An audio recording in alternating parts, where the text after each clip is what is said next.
എത്രയും സ്നേഹമുള്ളവരെ, പാവട്ടി cent Joseph പുണ്യവാനെ ഏറ്റവും അധികം സ്നേഹിക്കുകയും ആ പുണ്യവാൻ അറിയപ്പെടാൻ വേണ്ടിയിട്ട് എല്ലാ ത്യാഗവും ചെയ്യുന്നവരാണ് ഈ പാപ്പ ഫ്രെയിംസ്. ഇക്കൊല്ലവും വളരെ മനോഹരമായ പരിപാടികൾ ഇവർ ആസൂത്രണം ചെയ്തു.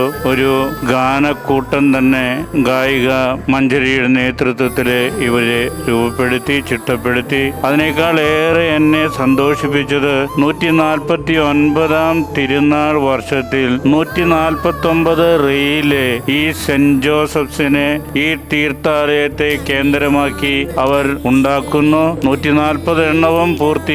ഇനി 9 എണ്ണമേ പൂർത്തിയാകാനുള്ളൂ. തീർച്ചയായിട്ടും എങ്ങനെയാണ് നിങ്ങളെ അഭിനന്ദിക്കേണ്ടത് എന്ന് എനിക്ക് അറിഞ്ഞുകൂടാ. എല്ലാവർക്കും പ്രത്യേകം അഭിനന്ദനങ്ങൾ നേരുകയാണ്. 150ലേക്ക് കടക്കുകയാണ്. പാപ്പ ഫ്രെയിംസ് ഈ 150-ാം വർഷം ഏറ്റവും ആഘോഷമാക്കാനായിട്ട് പരിശ്രമിക്കണമെന്നാണ് എനിക്ക് പറയാനുള്ളത്.